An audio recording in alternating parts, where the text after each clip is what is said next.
পক্ষ থেকে বিনীতভাবে অনুরোধ করছি।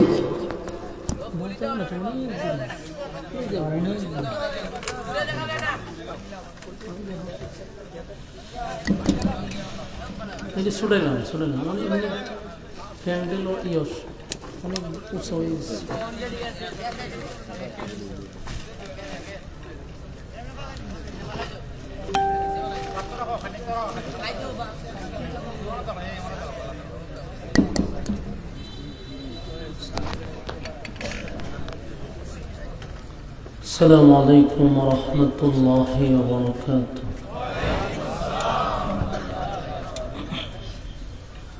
الحمد لله الأكرم الذي خلق الإنسان وكرم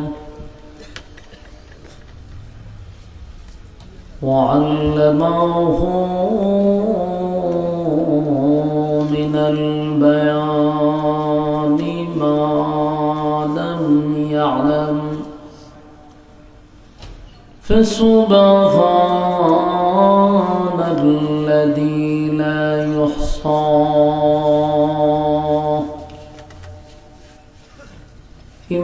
امتنانه باللسان ولا بالقلم ونشهد أن لا إله إلا الله وحده لا شريك له وأشهد أن سيدنا وسندنا وحبيبنا ومولانا محمدا عبد الله ورسوله أرسله بالحق بشيرا ونذيرا وداعيا إلى الله بإذنه وسراجا منيرا أما بعد فأعوذ بالله من الشيطان الرجيم ভলিউম কমায় রিভার্ব দেন, টন যাতে না করে। বিসমিল্লাহির রহমানির রহিম। فلا وربك لا يؤمنون حتى يحكموك فيما شجر بينهم ثم لا يجدوا في أنفسهم حرجا مما قضيت ويسلموا تسليما. وقال تعالى وزنون إذ ذهب مغاضبا فظن أن لن نقدر عليه فنادى في الظلمات أن لا إله إلا أنت سبحانك إني كنت من الظالمين. فاستجبنا له ونجيناه من الغم وكذلك ننجي المؤمنين. صدق الله العظيم وصدق رسوله النبي الكريم ونحن على ذلك من الشاهدين والشاكرين والحمد لله رب العالمين. درود شريف اللهم صل على محمد وعلى آل محمد كما صليت على إبراهيم وعلى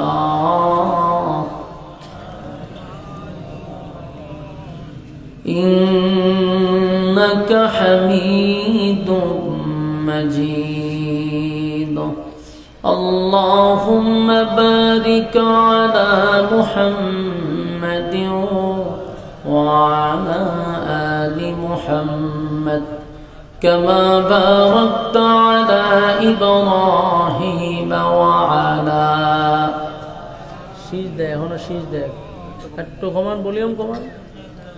إنك حميد مجيد. मेरा दिल तलब रहा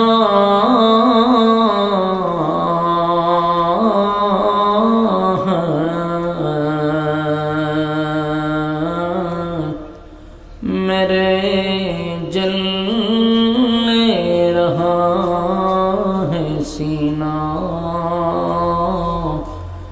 ए दवा वही मिलेंगे मुझे ले चलो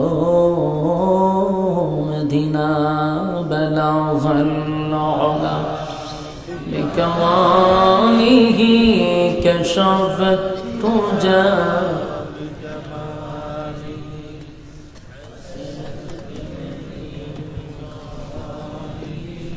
सल्लु अलैहि.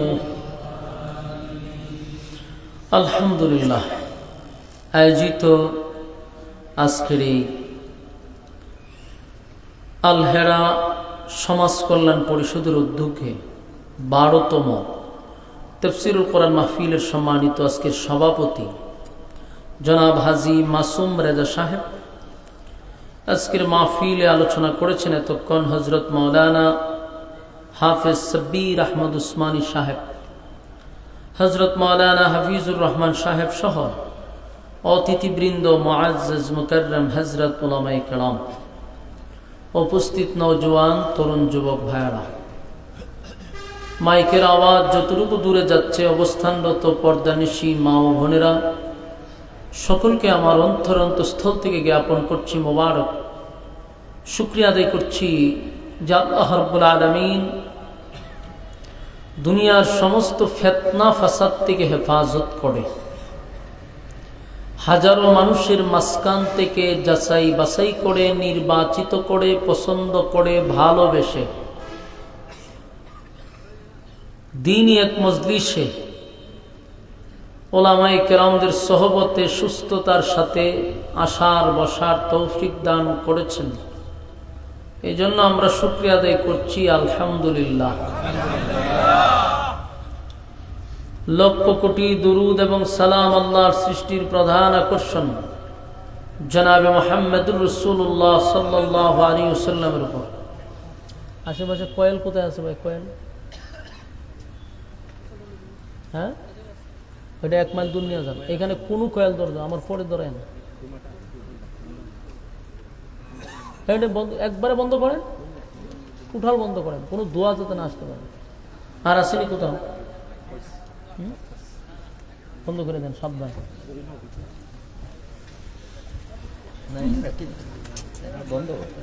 আমি কইছি কোয়েল বন্ধ করতে, আমার পিছাই না ধরাইতে। কোয়েলের গন্ধ লাগলে ওয়াজ শেষ। তা করেন না, ধরান নি আমার এখানে। আচ্ছা তো যাক, পরে ধরেন। মশা না হলে 1-2টা কামড় দিব, এতে কোনো সমস্যা নেই, কিন্তু এটার ধোয়া যে ক্ষতিকর। সম্মানিত সুধী, আপনারা আসতে পেরে বসতে পেরে খুশি না বেজার? এমন একটা পর্যায়ে আপনারা বসছেন, এটাও এক ধরনের ইমানি পরীক্ষা। এখন ওয়াজ মাহফিলও বিভিন্ন সাইড থেকে বাধা হয়ে দাঁড়ায়। এখানে যদি মমতা যাইতো তাহলে প্রশাসন বাধা দেওয়ার কোনো পায়তারা করতো না, নর্তকীরে নাচার সুযোগ দেয়। কিন্তু কোরআন হাদিসের কোনো মাহফিল হইলে এর কাছে কি এর অনুমতি চান? আপনার অনুমতি চান কেন? চাইবেন কেন অনুমতি? এরা অনুমতি দেওয়ার কে আর নিষেধ করার কে?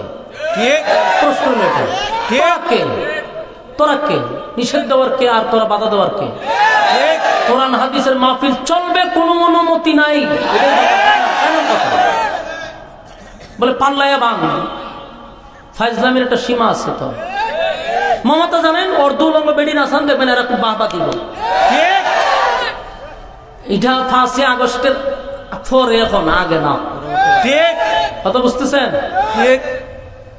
অনেক কর্তৃপক্ষ ফোন দিয়ে মাহফিল তো প্রশাসন অনুমতি দিচ্ছে না, খালি আপনার একটা না, প্রায় জায়গাতে। আমি হাম্মকদেরকে তোদেরকে কে বলছে এদের কাছে যাওয়ার জন্য? তোরা যাচ্ছে গিয়ে মানে বিবাহ বসস কেন?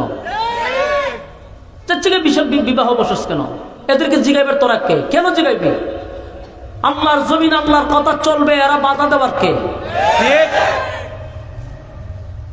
দাদাগিরিদের বাবুগিরি সারা জীবন দালালি করছে। তো কোরআন হাদিসের মাহফিল 16 বছর বন্ধ করছে না?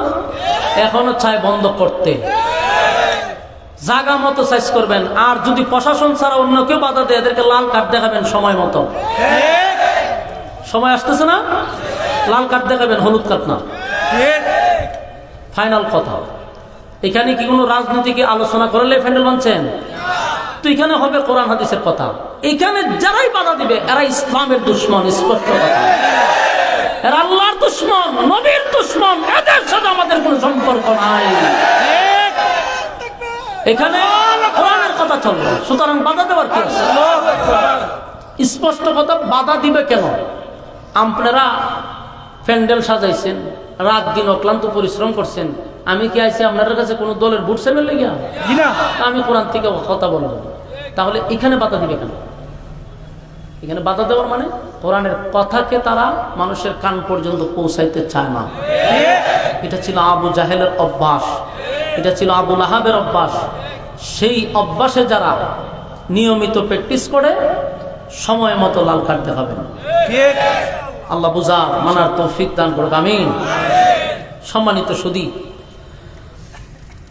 আমি আপনাদের সামনে একটা আয়াতে কারিমা তেলাওয়াত করছি।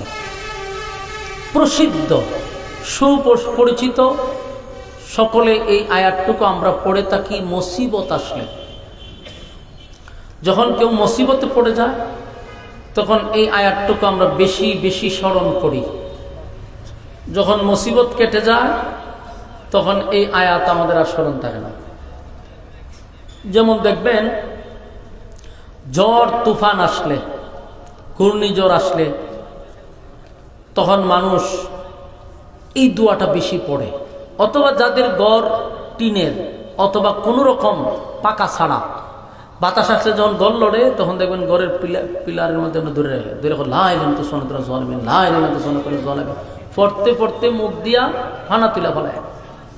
তো তার এই ফরা দেখে আল্লাহ হয় রে গজব আর দিস না, আল্লাহ তার ঘরে হেফাজত করে। তো ঘর তো আল্লাহ হেফাজত করলো।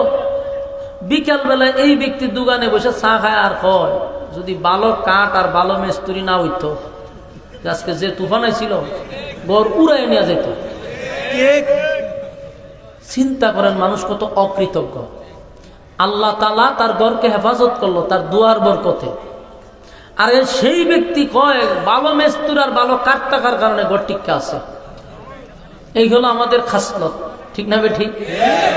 এই হলো আমাদের অবস্থা। জায়গায় জায়গায় যখন ল্যাংটা করে ফিটাইছিল তখন এই জনগণের কাছে গিয়ে মাপ চাইছিল। এখন এই জনগণদেরকে আবার টের দেওয়া শুরু করছে। তাহলে সময় মতো আল্লাহ গজব দিবে। গজব কখন আসে? যখন জমিনে নাফরমানি হয়। তো নাফরমানি বন্ধ করেন, নাইলে যে কোনো সময় গজব দিয়া একেবারে ধ্বংস করে দিবে। ইউনুস আলাইহিস সালাতু ওয়াস সালাম নামক নবীর নাম শুনছেন না? উনারে যেই জায়গায় আল্লাহ পাঠাইছিল ওই দেশটাকে আল্লাহ ধ্বংস করে দেওয়ার কথা ছিল।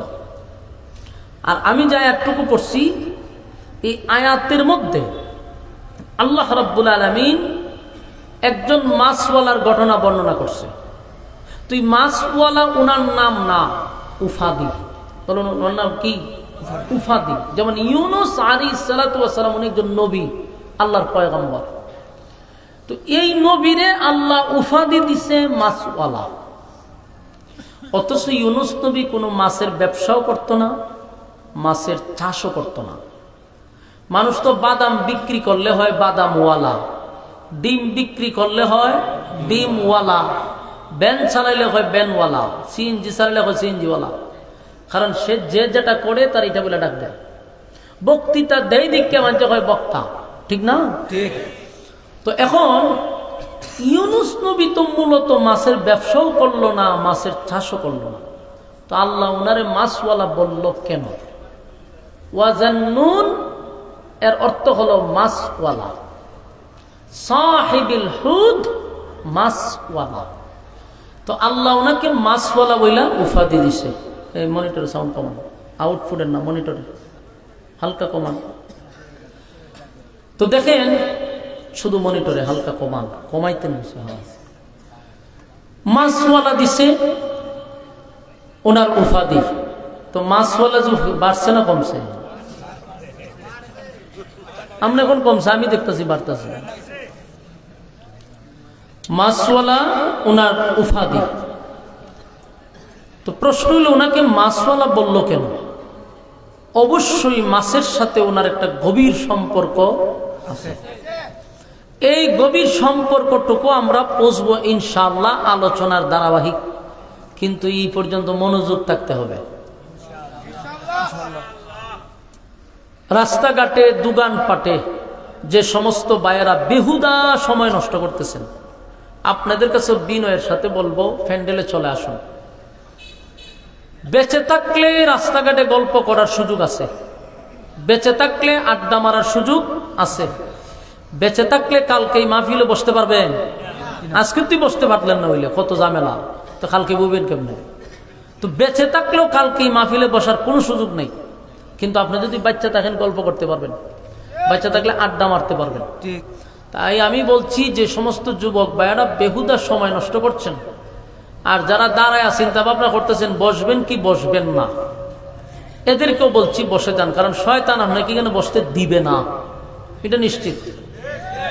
কতক্ষণ দাঁড় করা দিছে না, কিছুক্ষণ পরে আপনার ভিতরে একটা ওসওয়াসা মেরে দিবে, তো চল দুইটা টান দিয়ে আসি। সময় তো বহুত আছে, কারণ ভিতরে শয়তান তৈরি করবো আপনারে। এই জন্য শয়তান যেন আপনাকে দুখায় না পালায়, আপনার বৈশা যান, তাহলে শয়তান ব্যর্থ হবে, আপনি সাকসেস হবে। আর আপনার এখান থেকে উঠাই নিতে পারলে শয়তান কি স্বার্থ। এই জন্য আমরা যেন বাহিরের সময়টুকু নষ্ট না করি, বসে যান। বসে গেলে কথা শোনার মধ্যে মনোযোগী থাকবে, আলোচনা শুনতে ভালো লাগবে। দাঁড়িয়ে থাকলে কিছুক্ষণ পরে যারা দাঁড়ায় আছেন দেখেন এরা আস্তে করে যাওয়া শুরু করবো, কারণ এখানে তারা দাঁড়াইতে দিবে না। তো আল্লাহ বোঝার তৌফিক দোকান। তো মাছের সাথে ওনার অবশ্যই একটা গভীর সম্পর্ক আছে, না হয় আল্লাহ ওনার মাছওয়ালা বলল কেন? তা আসুন আমরা মাছওয়ালার ঘটনা বর্ণনা করব। আল্লাহ নিজেই বলতেছে আমি মাছওয়ালার ঘটনা বর্ণনা করতেছি, তোমরা তা মনোযোগ দিয়ে শোনো। আল্লাহ নিজে কইছে মনোযোগ দিয়ে শোনার কথা। তো এই মাছওয়ালা ওনার নাম ছিল ইউনুস আলাইহিস সালাতু ওয়াস সালাম। উনাকে ইরাকের একটা শহরে পাঠাইছে আল্লাহ, নিনওয়া নামক শহর। এই শহরে বসবাস করত প্রায় 4 লক্ষর উপরে মানুষ। এই 4 লক্ষ মানুষ সবগুলা ছিল বেঈমান, একজনও ইমানদার না। তো এই 4 লক্ষ 4.5 লক্ষ মানুষ সব বেঈমান ছিল। ইউনুস নবী সেখানে গেছে, কালেমার দাওয়াত দেওয়া শুরু করছে। কালেমার দাওয়াত দিতেছে, দিতে দিতে প্রায় টানা 40 বছর কালেমার দাওয়াত দিছে। বলুন কত বছর? 40 বছর টানা কালেমার দাওয়াত দিছে। কিন্তু 40 বছরের ভিতরে একটা মানুষও কালেমা পড়ে নাই। এখানে আল্লাহ ভগবান না, কোন জায়গা কোনটা লাগাইলেন যে আপনারা নিজেরাও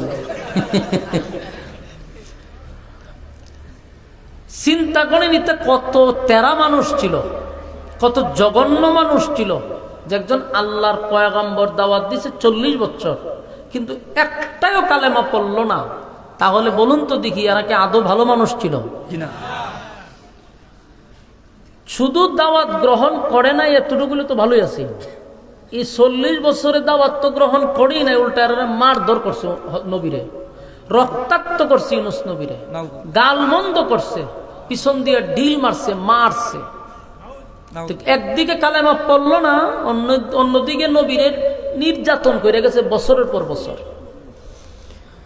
তো এইভাবে চলতেছিল 40 বছর। এক পর্যায়ে ইউনূস নবী বলল, আল্লাহ আমারে কই পাঠাইছে? 40 বছর আমি টানা দাওয়াত দিলাম, একটাই যদি কালেমা পড়তো তাও তো মনে বুঝাইতাম, কিন্তু 40 বছরে একটাও কালেমা পড়লো না, উল্টা আমারে মারতে মারতে আমার শেষ। ইউনূস নবী, আল্লাহ আমি কি করতাম? আল্লাহ এদেরকে বলেন যারা যদি এরকম করতে থাকে তাহলে আমি গজব দিয়া ধ্বংস করে দিব। তো ইউনূস আলাইহিস সালাতু ওয়াস সালাম তার কওমের লোকদেরকে বলল, আমি তোমাদেরকে টানা 40 বছর দাওয়াত দিলাম, তোমরা বিনিময়ে আমার শুধু মারলা, কালেমা পড়লা না। তো আমার রব বলছে তোমরা যদি এমনটা করতে থাকো গজব দিয়া তোমাদেরকে ধ্বংস করে দিবে। বলুন তো দেখি, কথা বলার পর এরা ভয় পাওয়ার কথা না? এরা উল্টা কয় গজব দিব, অসুবিধা নাই, দিন তারিখ কন্টিক করে দিত। নাউজুবিল্লাহ। কি বুঝলেন? এরা কি স্বাভাবিক, নাই তো মারাত্মক জাতের তেরা, গাঢ় তেরা। গজবের ভয় দেখাইছে, গজব পাওয়ার কথা, উল্টা কয় গজব কবে দিব, দিন তারিখ ঠিক করে লইতে কম, আমরা অপেক্ষায় আছি। নাউজুবিল্লাহ। ইউনূস নবী কয় ইন্না লিল্লাহি, তাদের সাংঘাতিক। ইতারে গজবের বয় দেখাইলাম, বয়ও পায় না, উল্টা হইতে আপনি আরো গজবের দিন তারিখ ঠিক করেন। ইউনূস নবী আল্লাহ এই জাতির গজবের বয় দেখাইলো কাম হইত না, এরা আর উল্টা কয় আপনি দিন তারিখ ঠিক করতেন। আল্লাহ হয় অসুবিধা নাই, যেহেতু আমার কাছে দিন তারিখ চাইছে, এরা যেহেতু বেশি আগ্রহ, তো বলেন 3 দিন পরে গজব দিয়ে ধ্বংস করে দিব। তো দিন তারিখ ঠিক হয়ে গেছে, 3 দিন পরে গজব দিবে। ইউনূস পয়গম্বর তার কওমের লোকদেরকে বলল, তোমরা যে আমার কথা অনুযায়ী কালেমা পড়ো নাই, আমার নির্যাতন করছো, গজবের ভয় দেখাইলাম, গজবের ভয় পাও নাই, উল্টা কইছো কি গজবের দিন তারিখ যেন আল্লাহ ঠিক করে দেয়, কবে গজব দিব ওই তারিখটা যেন বইলা দেয়। তা আল্লাহ বলছে আগামী 3 দিনের ভিতরে তোমরা গজব দিয়ে ধ্বংস করে দিব। এই কথা বলার পর তো ভয় পাওয়ার কথা। এতটুক শোনার পরে তুলে এখন একটা বালা কাম করছেন, আমরা অন্তত জানতে পারছি 3 দিন পরে গজব আইব, ওনার টেনশন নাই, আপনি জানবা আমরা অপেক্ষায় আছি। না, ইউনূস নবী কয় যে এই জাতির কাছে আর দাওয়াত দিয়ে কোনো লাভ হবে না। যেই জাতি গজবের ভয় পায় না, গজবের দিন তারিখ করার পরও যেহেতু এদের ভিতরে কোনো ধরনের কোনো লক্ষণ দেখতেছি না ভয়ের, তাহলে আর দাওয়াত দিয়ে লাভ নেই। ইউনূস নবী এদেরকে গজবের ঘোষণা দিয়া ওনার স্ত্রী আর 2 ছেলেরে লইয়া এই শহর ছেড়ে দিছে। আমি আর শহরই থাকতাম না। তো ওনার স্ত্রী আর 2টা ছেলে নিয়া মনে করেন এই শহর ছেড়া আরেক শহরের উদ্দেশ্যে রওনা দিছে, চলে গেছে। এদিকে ইউনূস নবী চলে গেছে, 1 দিন হয়ে গেছে, তাহলে রইল কদিন? 2 দিনের মাথায় তখন এলাকার মানুষকে, কিরে গতকালকের থেকে আজকে পর্যন্ত ইউনূস নবীরে দেখতেছি না, গেল কই? কালকে তো আমরা গজবের দিন তারিখ ঠিক করে দিছে, ইউনূস কোথায়? পাইলাম না তো। তো এদের মধ্যে যিনি সর্দার মাতব্বর, সে বলল যে আমি অতীতের নবীদের ইতিহাস পড়ছি, পরে দেখলাম গজবের ঘোষণা দেওয়ার পরে নবীরা এলাকায় থাকে না। যদি ইউনূস এলাকায় থাকে তাহলে গজব আসবে না, ইউনূস যদি এলাকায় না থাকে গজব আসবে 100%।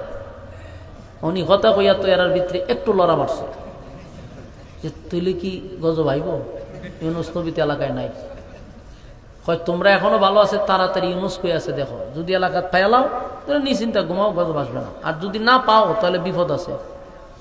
অনেরা ইউনূস নবীরে তালাশ করা শুরু করছে, সারা গ্রামে তুগাইছে, ইউনিয়নে তুগাইছে, থানা পর্যায়ে তুগাইছে, শহর পর্যায়ে তুগাইছে, কোথাও নাই। এখন এরা কয়েছে সর্দার সাহ পুরা শহর ঘুরে লেছি, ইউনূস রে ভাই না। কত নিশ্চিত গজব আসবে। এখন তার ভিতরে একটা ভয় ঢুকছে। নবী কইছে ঢুকছে না, এখন নেতা যখন কইছে গজব আসবেই একটু ভয় পাইছে। এর ভিতরে চলে গেছে আরো একদিন, রয়েছে কয়দিন? একদিন। সারাদিন এদিনও ইনসরু বেতু খাইছে, পাইছে না। এখন পরের দিন হলে সকাল হইলে গজব আসবে। সকালবেলা ঘুম থেকে উঠটা দেখে আসমান কালো হয়ে গেছে। এমন কালো হইছে যা জীবন এরকম কালো আসমান আর তারা দেখে নাই। শুধু কালো না, বিকট একটা আওয়াজ শুরু হয়েছে। একদিকে আসমান কালো, আর একদিকে বিকট আওয়াজ।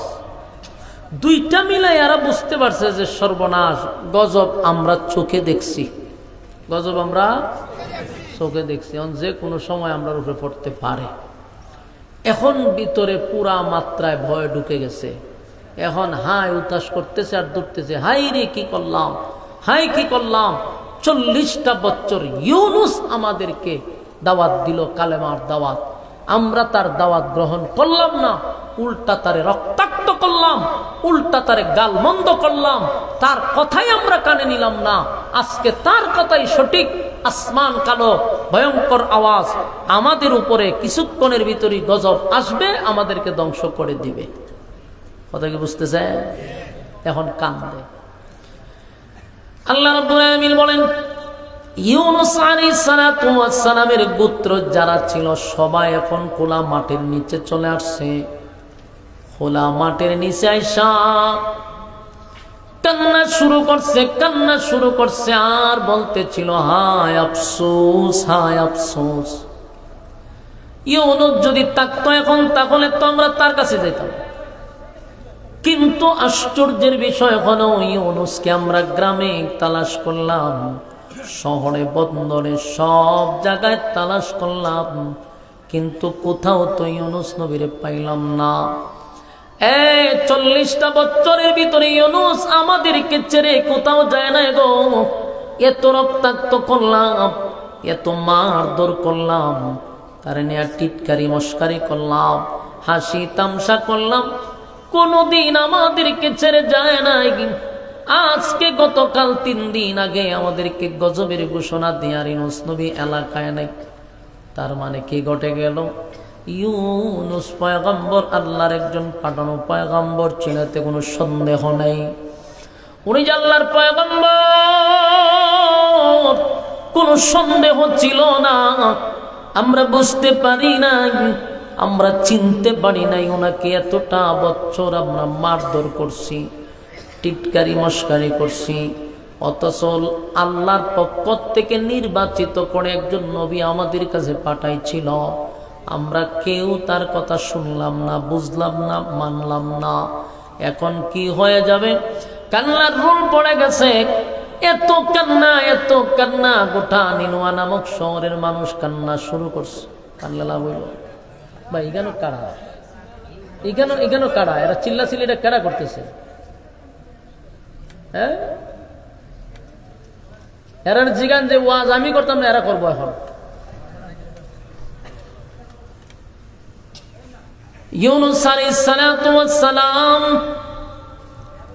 গজবের ঘোষণা দিয়ে চলে গেলেন, কিন্তু নিনুয়া নামক শহরের মানুষ যাওয়ার পরে চিনতে পারছে, হ্যাঁ উনি আল্লাহর পয়গম্বর, উনিকে আল্লাহ পাঠাইছেন।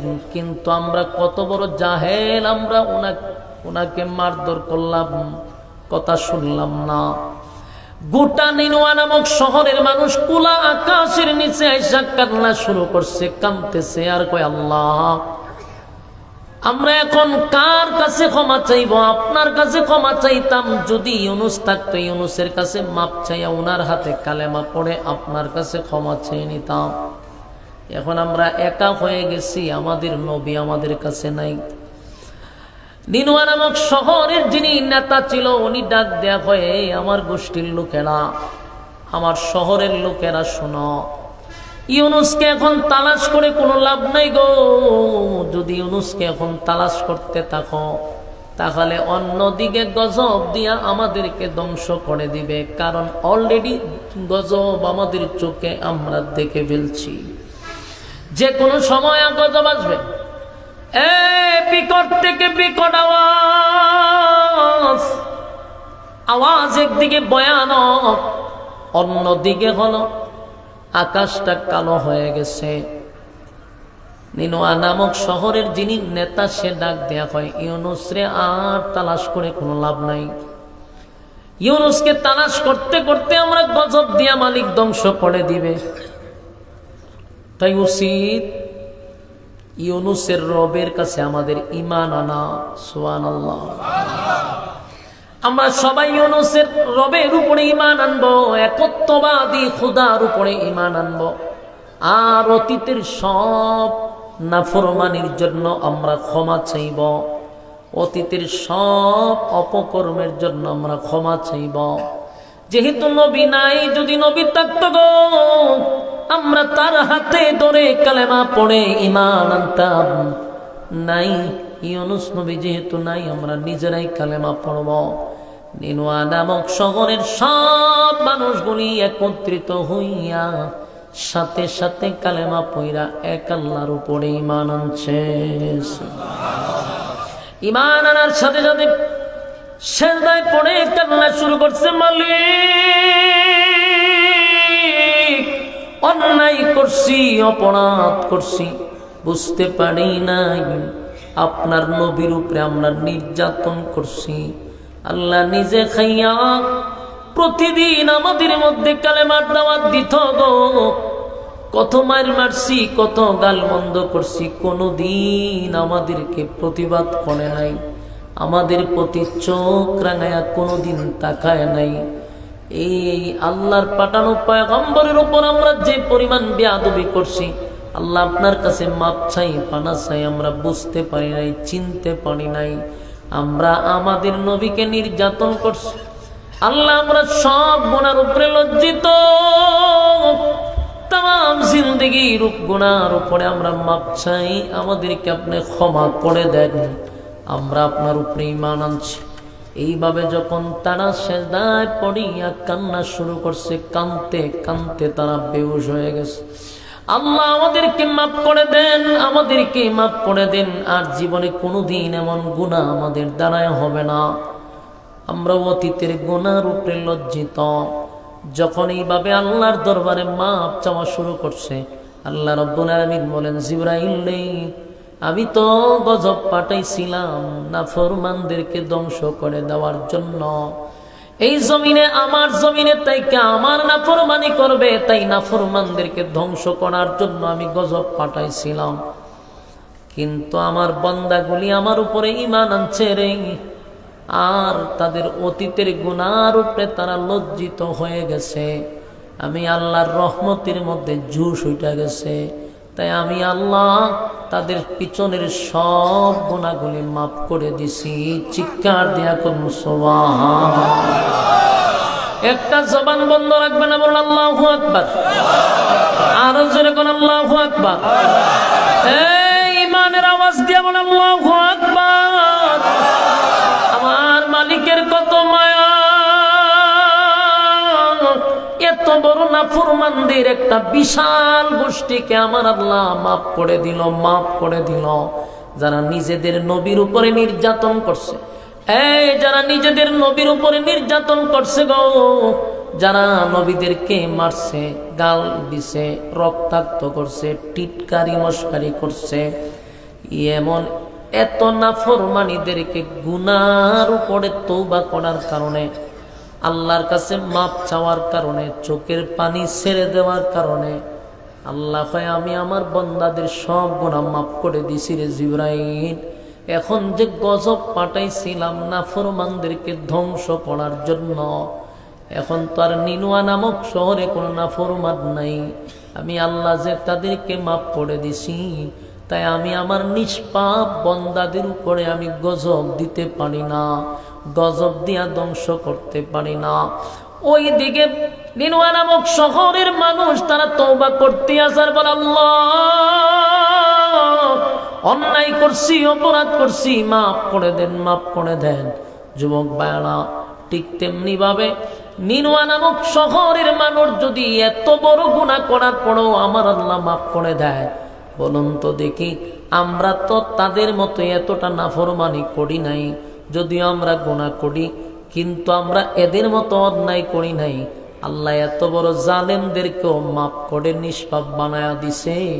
আর আমরা যদি আমাদের অপকর্মের জন্য এই যে একটা মাস চলতেছে, এটা হলো সবে বরাত, ঠিক না? চলে গেছে শাবান মাস, দোয়া কবুলের মাস। শাবান মাস দোয়া কবুলের মাস। এই মাসে দোয়া কবুল হয়। আল্লাহর নবী দোয়া করতেন, আল্লাহুম্মা বারিক লানা ফি রাজাব ওয়া শাবান ওয়া বাল্লিগনা রমাদান। রজব মাস থেকে দোয়া করতেন। আর আল্লাহর নবী বলতেন, আল্লাহ রমজান মাস আসার আগে আগে আমাদেরকে রমজানের সামান তৈরি করার সুযোগ করে দেন, হায়াতকে লম্বা করে দেন। রমজান মাস হলো ইবাদতের সিজন। প্রত্যেকটা মানুষের যেমন ব্যবসার ক্ষেত্রে সিজন আছে, ঠিক মুমিন বান্দা বান্দীদের জন্য ইবাদতের একটা সিজনের নাম হলো রমজান মাস। ডাবল বোনাস, 170 পাওয়া যায়। সুবহানাল্লাহ। আমরা যদি সেই মাস আসার আগে আগে সামান তৈরি করি এবং জীবনের সমস্ত অপকর্মের উপরে লজ্জিত হই, আর আমরাও যদি ঠান্ডা পানি দিয়ে উযু করে গভীর রজনীতে, যেই সময় মানুষ তার স্ত্রী পুত্র লইয়া ঘুমায়, এমন সময় পশুরা ঘুমায় যায় গো, রাত যখন নিঝুম হয়ে যায়, আমরা যদি আমাদের জীবনের সব গুনার উপরে লজ্জিত হইয়া আল্লাহর দরবারে তওবা করি, মালিক জিন্দেগির সব গুনার উপরে লজ্জিত হয়ে গেলাম, আপনি আমাদের জীবনের গুনাহ মাফ করে দেন। বান্দা বান্দির চোখের পানি নাকে ডাগায় আসার আগে আমার মালিক বলে, জিবরাইল আমি ঘোষণা করে দিছি তাদের অতীতের সব গুনাহ মাফ করে দিলাম। আমার যুবক ভাইরা, তওবা যদি হয় তওবার মতো, তওবা শব্দের অর্থ হলো ফিরে আসা। কোথার থেকে ফিরে আসবেন বলুন? গুনাহ থেকে। কোথার থেকে? তওবা শব্দের অর্থই হলো ফিরে আসা। কোথার থেকে ফিরে আসবো? গুনাহ থেকে ফিরে আসবো। তার মানে অতীতে যা করছি ভবিষ্যতে তা করব না। বলুন, অতীতে যা করছি ভবিষ্যতে তা করব না, এই মর্মে তওবা। এখন আপনি তওবা করলেন, আবার একই কাম বারবার করতেছেন, একই আকাম কুকাম বারবার আপনি করতেছেন, এটার নাম কি তওবা হয়? কথা হই না দি? তওবা শব্দের অর্থ কি? ফিরে আসা। কোথার থেকে? গুনাহ থেকে। আমরার দেশের মানুষ মনে করে তওবা বুঝি মরণের আগে করানো হয়। হ্যাঁ, প্রচলিত তওবা আমরার দেশে হয় মরণের আগে। কি দিয়া? গামছা দিয়া। এই ভণ্ডামি চলতেছে বহু বছর ধরে। এটা রীতিমতো একটা কুসংস্কার এবং ভণ্ডামি। পরে বাইরে গুনাহ থেকে ফিরে আসা যদি তওবার অর্থ হয়, তাহলে মরণের সময় কই থেকে ফিরাইব? কি ফর আয়েছে গুনাহ থেকে ফিরাইতে পারবো? কথা হয় না? মরার সময় না গামছা ধরাই দেয়। গামছা ধরাইতে দিল ওই ব্যক্তি কয়, এই ব্যক্তি বাটার সাথে আবার রিপিট করে। এটা কি তওবা? আপনারা যদি কথা কই না, বুঝুননি কথা? তওবা শব্দের অর্থ ফিরে আসা। আর তওবা করবেন কখন? যখন গুনাহ করতেছেন তখনই তওবা করতে হবে। যখন আপনি গুনাহ করতে পারবেন না, তখন তওবা করে কিতা করতে? বুঝেন নাই মনে কথা? এক্সাম্পল দিলে বুঝতে পারবেন। 70 বছরের বুড়ায় যদি আল্লাহর কাছে দোয়া করে, আল্লাহ আমি আর জীবনে কোনোদিন বেগানা নারীর দিকে তাকাইতাম না, এটা কি যৌক্তিক না অযৌক্তিক?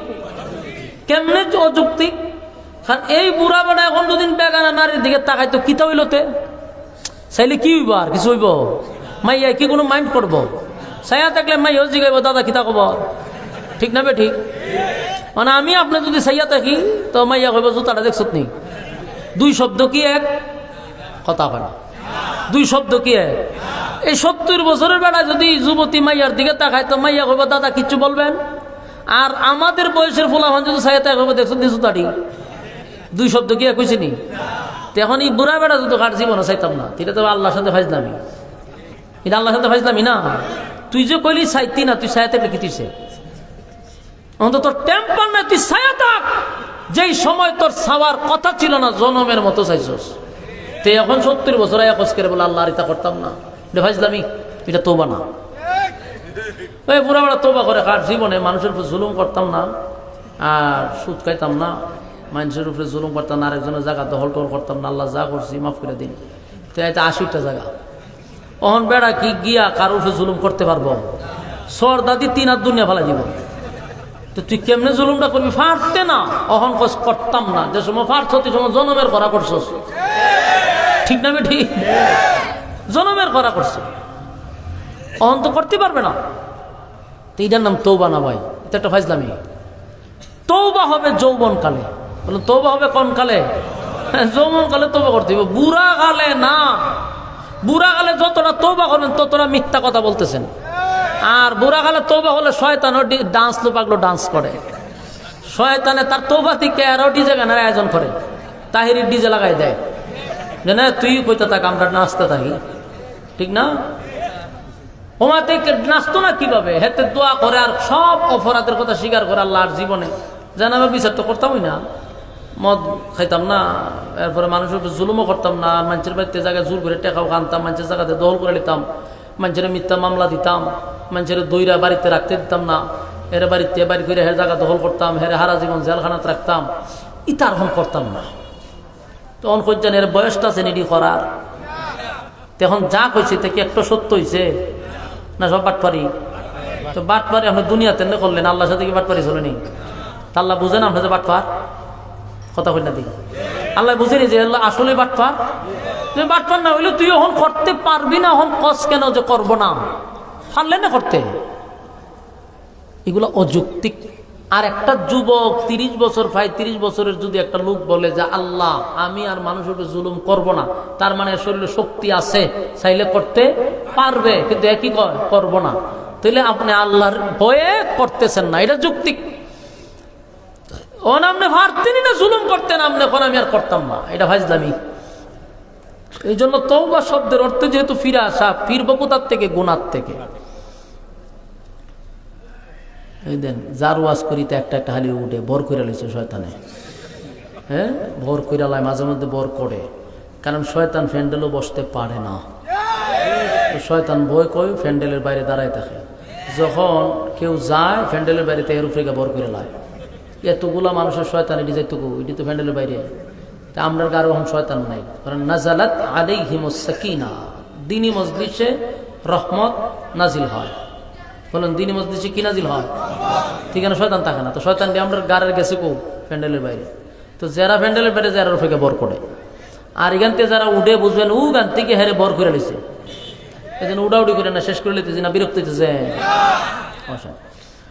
কথা বলার জন্য বক্তারও একটা পরিবেশ লাগে, বক্তারও কথা বলার একটা কি লাগে? পরিবেশ লাগে। আমার শরীর নিজেরই ফিকা পড়তে যান, আপনারা কিন্তু আমি ওয়াজ করবো, বক্তার একটা ফিকা বোডন লাগে। গত বছর আইছিলাম, আপনারা মোটামুটি একটা টাইমে দিচ্ছেন, মনে 8টার সময় বয়ানও করছিলাম, লোকে লোকারণ্য ছিল, আপনারা ফ্যান্ডেলে জায়গাও হয় নাই, ওই সাইডে পর্যন্ত মানুষ ছিল, কথা বলতে ভালো লাগছে। আপনারা আজকে যেভাবে বসছেন, এরপরে যে আমি তো নাও ঢেলায় নিতে আসি, এরপরে যে আপনারা মনোযোগ না তাহাতে কোনছেন আমি কেমনে ওয়াজটা করতাম। আসেনি মনোযোগ? আসেনি? মনোযোগ থাকলে কথাগুলি বাকি মনোযোগ দিয়ে শুনে, একটা কথাও মন গড়া বলতেছি না। এই জন্য আপনারা যত মনোযোগ থাকবে কথা বলার আগ্রহ তত বাড়বে। লইরেন না, একটু সময় একেবারে ধৈর্য নিয়ে বসে থাকেন, লস হবে না ইনশাল্লাহ। বসেন। তো বলতেছিলাম তওবা শব্দের অর্থ হলো ফিরে আসা। এই যে সামনে রমজান আসতেছে না, এখন আমরা তওবা করবো যে আল্লাহ যা হওয়ার তো গুনাহ করছি শয়তানের দুকাত পইরা, তো বাকি রমজান আসার আগে আমরা হায়াতটা লম্বা করে দেন। আল্লাহ আমাদেরকে আপনি রমজান মাস আসার আগে আগে রমজানের সামান তৈরি করার সুযোগ করে দেন। আল্লাহ সুস্থ রাখেন, হায়াত বাড়ায় দেন, রমজান পর্যন্ত আমাদের হায়াতকে লম্বা করে দেন। রাসূল দোয়া করতেন, কারণ রমজান হলো ইবাদতের একটা সিজন। এখানে আপনি 1 রাকাত নামাজ পড়ছেন তো আপনি 70 রাকাতের সব পাইছেন, সুবহানাল্লাহ, ডাবল ডাবল ডাবল ডাবল সব। এই জন্য রমজান পাওয়ার পরে যারা নিজের গুনাহ মাফ করাইতে পারল না, তার চেয়ে হতবাগা আর কেউ হইল না, সবচেয়ে বড় হতবাগা। কথাকে বুঝতেছেন আমার যুবক ভাইরা? শাবান মাস চলতেছে, একেবারে শাবান মাসের শেষ প্রান্তে আস্তে আস্তে চলে আসছে, খুব কাছাকাছি রমজান চলে আসছে। এই মাসেও কিন্তু দোয়া কবুল হয়, এই মাসেও দোয়া করা, বেশি বেশি করে দোয়া করা, আর অতীতের সব গুনার উপরে লজ্জিত হওয়া। রমজান আসার আগে আগে যদি জীবনের গুনাহ মাফ করতে পারি রে, তাহলে ইবাদতের মধ্যে যে মজাটা পাবো এটা আপনাদেরকে আমি বুঝাইতে পারবো না। কারণ যখন গুনাহ কমে যাবে তখন ইবাদতের মধ্যে আপনি মজা পাবেন, ভাল লাগবে, সেজদা দিতে ভাল লাগবে, রুকু দিতে ভাল লাগবে, তেলাওয়াত করতে ভাল লাগবে, যা করবেন সব খালি ভালোই লাগবে, শান্তি লাগবে, গুনাহ নাই। আর খাম কু খাম দিনের খাম রাতের খাম করে আপনি পিএইচডি করে তো রাখছেন। আপনি নমাজে গেলে আমাদের খাজ যান, হেমদা খাজ জানতে আমাদের চায়, হেমদা চাই কি নমাজ পড়ে না তামসা করে কেন? এর উপরে তো 100টা ভোর করে তো রাখছে। এই জন্য আগে নিজেকে একদম পবিত্র করেন, দেখবেন নামাজ পড়তে ভালো লাগবে। দেখেন না তারাবির নামাজ তো সবাই যায়, কিছু মানুষ যা গিয়েছে না মশা মাইরা মশা লাইন ধরে তো নামাজ পড়ে কৌজুর সারা নামাজ খালি মশা কামড়াইছে, মনে হয় 50টা কামড়াইছে, কত জিগাইতে 50টা কেমনে বুঝলে ওই দিন লাইন ধরে তুইছি মারে মাইরা মাইরা নামে লাইন ধরে তো নমাজ হারিয়া ইমাম সাহেব আবির সাহেব যতক্ষণ তেলাওয়াত করে হে অতক্ষণ ঘুমায়। যখন আল্লাহ আকবার প্রথম ফালতে উঠেছিলেন নিচে যায়, এটি কি নমাজ না ভাইজলামি? তুই তেলাওয়াতই শুনলি না নমাজ তাইকাতে কি তাহলে টুস করে লম্বা ফিরতে আবার যখন আল্লাহ আকবার হতো থেকে আমরা এই ফাইজলামি করে আমি দেখছি তো কেন জানেননি? এর ভিতরে শান্তি নাই। এ নমাজ তুই কোনো মজা পায় না। গড়ের মানুষের সাফের কারণে মসজিদ আইছে, ফ্যামিলির সাফের কারণে এ মসজিদও গেছে, একটা টুপি মাথার দিয়ে দিছে, মা বাপে যা মসজিদও যা, বাড়ি যাতে তোরা না দেখি এ মসজিদও গেছে, কিন্তু এর ভিতরে শান্তি নাই। এই ইমাম সাহেবের সেজদা দিলে দৌড়টা যায় কেন? ভিতরে মজা নাই। আমার যুবক ভাইয়েরা, যদি গুনাহ মাফ করাইতে পারি তাহলে প্রতিটা সেজদার থেকে আর উঠতে মন চায় না, রুকুর থেকে উঠতে মন চায় না, তেলাওয়াত করতে মজা লাগে। মানুষ যদি নমাজে মজা না পাইতো তাহলে মানুষ রাতের ঘুম হারাম করে নামাজে দাঁড়ায় থাকতো না। অবশ্যই মজা আছে, এই মজা আপনি আমি পাই না, কারণ আমাদের ভিতরে হুদ্দা শয়তানি, এর লিগে মজা পাই না। আল্লাহর নবী বলেন গুনাহ থেকে যদি পবিত্র হয়ে যেতে পারি তাহলে অবশ্যই ইবাদতের মধ্যে আপনি মজা পাবেন, স্বাদ পাবেন। এই রমজান মাস আসলে পরে আল্লাহর নবী এমন লম্বা সেজদা দিতেন, আম্মা জানা আয়েশা বলেন আমি মাঝে মধ্যে ভয় পাইতাম, নবীরে পায়ের মধ্যে সিমটি দিতাম, আল্লাহ রাসূল লড়তেন, তে বুঝতাম যে নবী অনেক বেঁচে আছে, নাহলে এমন লম্বা সেজদা দিত আম্মা জানা আয়েশা মনে করতেন রাসূল মনে হয় ইন্তেকাল করছে। আল্লাহর নবী বলেন নামাজে সেজদায় গেলে তুমি কেন পায়ে চিমটি মারো? বলে হুজুর সিমটি দেই আমার ভয়ে।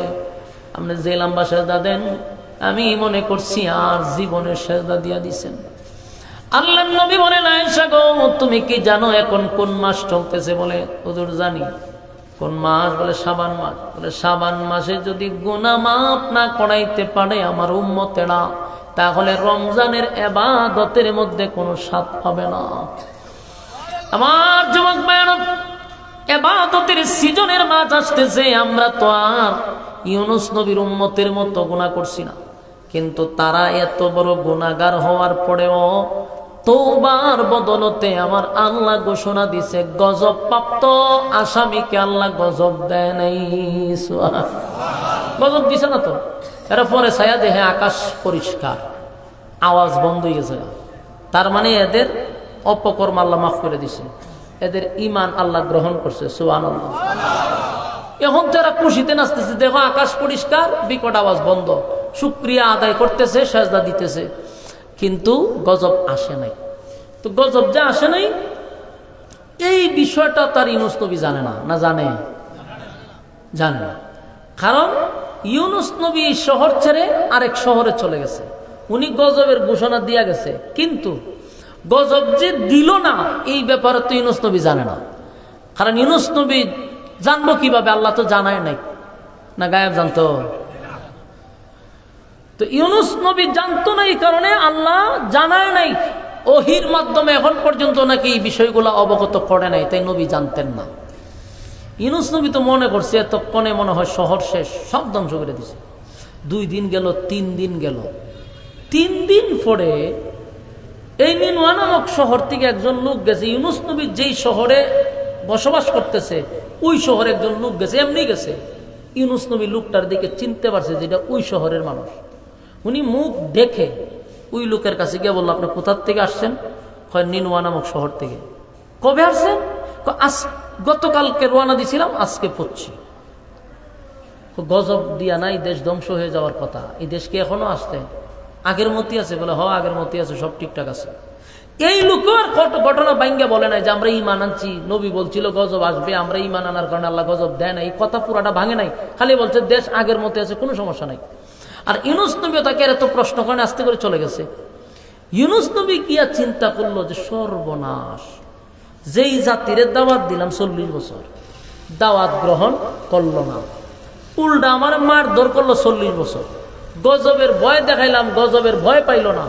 গজবের দিন তারিখ ঠিক করে দিলাম, দিন তারিখ ঠিক করার পরেও যেহেতু গজব আসলো না, তারা ধ্বংস হইল না, এই জাতির কাছে যদি আমি রিটার্ন আবার যাই, তারা আমার বাইরে মেরে নিব।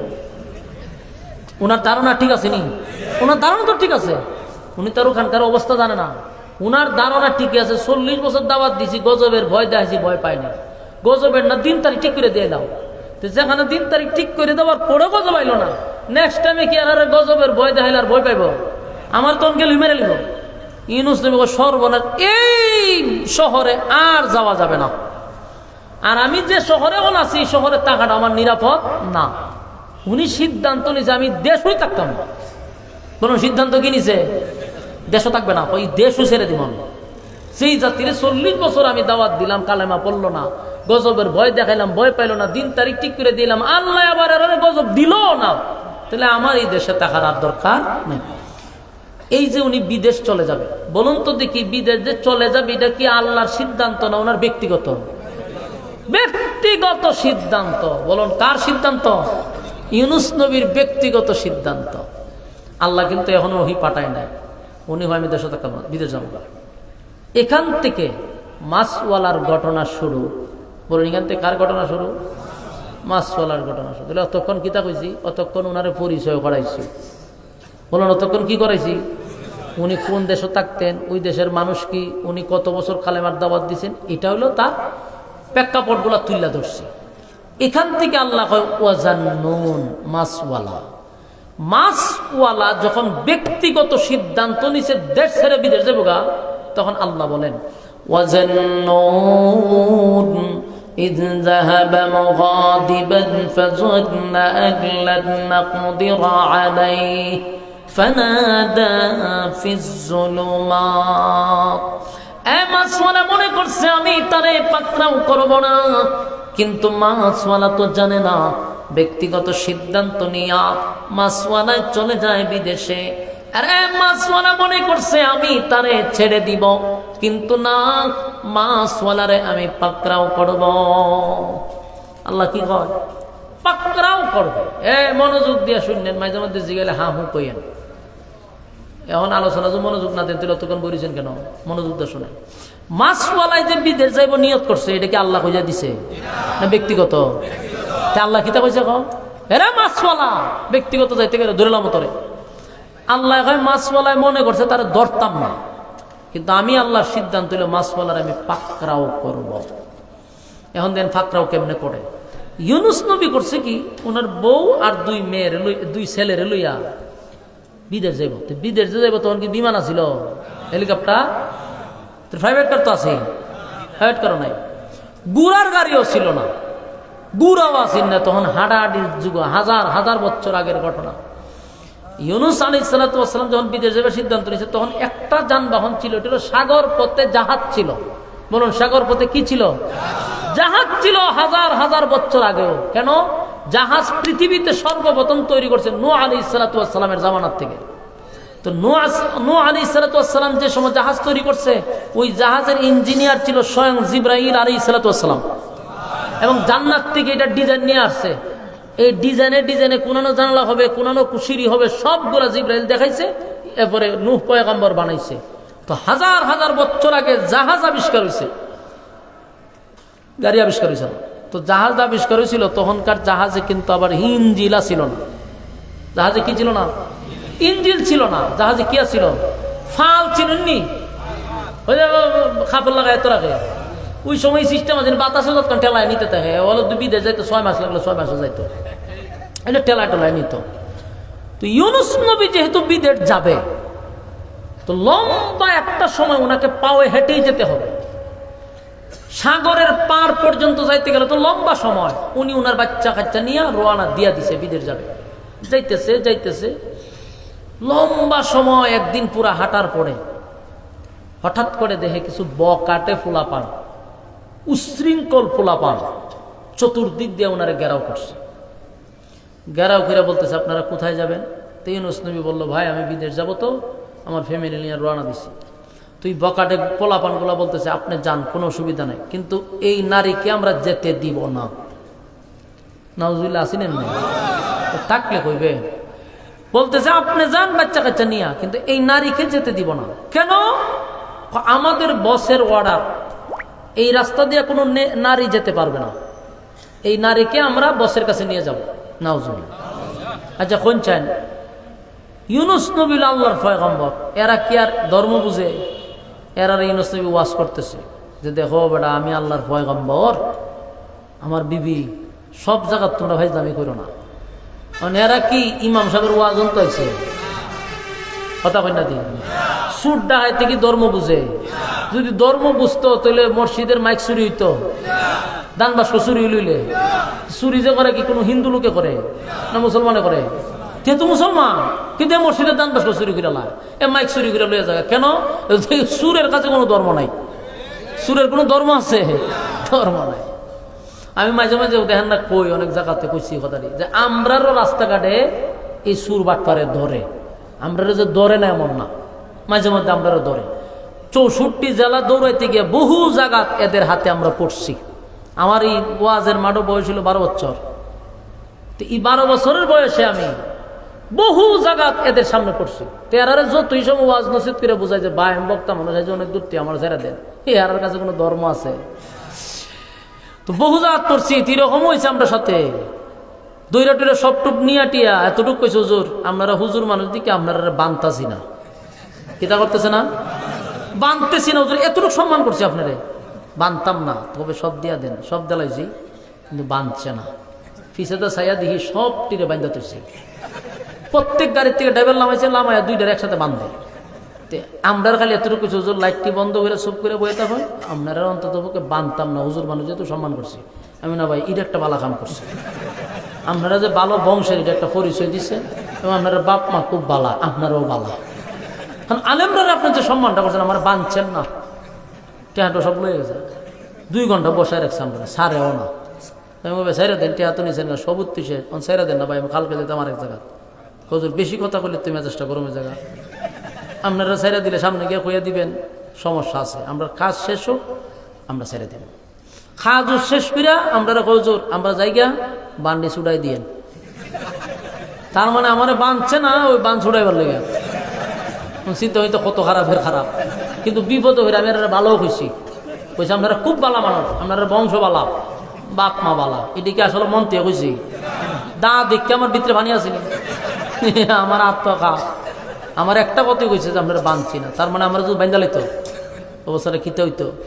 তো মাঝে মাঝে বিপদ ফিরো, এরা আমরা আল্লাহর ওলিও বানাইলে, যে আপনারা ওলি বংশের লোক। তো এরার কাছে আপনার যতই সময় ওয়াজ করেন, কোনো কাম হইব? কোনো কাম হবে না। তো ইউনূস নবী এরারও ওয়াজ করতেছে, এরা হুজুর ওয়াজ শেষ নি বলে শেষ কত বউটা দেলাই প্রত্যেক ওয়াজ কি করলাম বলে, এই তো আপনি যত ওয়াজ করবেন লাস্টে কি কথা, বউটা দিয়ে দেন। ইউনূস নবীর বিবিও চিন্তা করছে যে রে এখানে সময় নষ্ট করে লাভ নাই, হইলে আপনি আপনার 2 সন্তান নিয়ে চলে যান, আর আমারে আপনি আল্লাহর জিম্মায় ছেড়ে দেন। আল্লাহর জিম্মায় ছেড়ে দেন বলছে পড়ে ইউনূস নবী ওনার বিবিরে হইল ঠিক আছে আমি চলে যাই। এই বকাটে উশৃঙ্খল ছেলে ফেলেরা ওনার বিবিরে লইয়া রওনা দিয়ে দিছে, আর উনি ওনার 2 বাচ্চা আবার এইদিকে বিদেশ যাওয়ার উদ্দেশ্যে রওনা দিছে। বলুন তো দেখি, বিবিরে নিছে না মূলত আল্লাহ পাকড়াও করছে? হ্যাঁ, পাকড়াও শুরু হয়ে গেছে। আল্লাহ কি কইছে? মাছওয়ালায় মনে করছে আমি তারা ধরতাম না, আল্লাহ ধরতেছে। প্রথম গাঠেই বিবি নাই, এরপর সিদ্ধান্ত চেঞ্জ করে না, বিদেশ যাওয়া বন্ধ করে না, উনি যাওয়ার জন্য রওনা দিছে। ওই যাইতেছে, যাইতে যাইতে গিয়া দিয়ে একটা নদী সামনে, তো নদীর পর হইল সাগর। তো এখন এনে নদীর মাঝখানে ব্রিজ আছে, খাল আছে, তারপরে ডেঙ্গি নৌকা আছে, বিভিন্ন সময় পার হওয়ার বিভিন্ন সিস্টেম আছে। তখন তার এই যুগ ছিল না, নদীও বেশি পানি টানি নাই, পরে সাগর। তো এটার মধ্যে পানি মনে করেন আডো অথবা কমর পানি হয়, নদীও শান্ত। উনি চিন্তা করলো নদীটা পাইরিলে তো জাহাজ, তো বড় ছেলেটারে নদীর পারও রাখছে আর ছোট ছেলেটারে কুলে নিয়ে নদীতে নামছে। লাইমা যখন মাছ নদীতে গেছে, শান্ত নদীটা অশান্ত হয়ে গেছে। সুবহানাল্লাহ হইতে না? শান্ত নদী কি হয়েছে? অশান্ত হয়ে গেছে। বলতে কোনো নদীতে জোয়ার ছিল না, পানিও কম, এমন স্রোত বাড়ছে, পানিও বাড়ছে স্রোতও বাড়ছে, উনি আর দাঁড়ায় থাকার মতো না। ভয়াবহ অবস্থা শুরু হয়েছে নদীতে, উনি কোনোভাবেই দাঁড়াইতে পারতেছে না, পানির স্রোতে উনারে নিয়ে যেতেছে। এই পানির সুবানিতে শেষ পর্যন্ত বাচ্চাটা যা ছিল কুলে, এটা ধরে রাখতে পারছে না, উনার হাত থেকে বাচ্চা ছুটে গেছে, পানির স্রোতে বাইরে বাচ্চাটা নিয়ে গেছে। বলুন তো দেখি, বাবার হাত থেকে যদি একটা সন্তান নদীতে ছুটে যায়, চোখের সামনে যদি দেখেন পানিতে বাসা নিয়ে গেছে, বাবা হিসাবে ঠিক থাকতে পারবেন? আপনারা আওয়াজে বোঝা যায় তো দুই একটা পোলা পানি বা উড়ে ফেলাই দিচ্ছেন না, লক্ষণে কয় যেভাবে আপনারা চুপ করে বই রয়েছেন। আপনার চোখের সামনে যদি আপনার হাত থেকে বাচ্চা ছুটে যায়, টিকতে পারবেন? সেখানে তো আমিও চাবো যে জীবন দিয়ে হলো আমি মরে যাই, আমার বাচ্চারা বেঁচে যাক। এটা তো মা বাপের চরিত্র।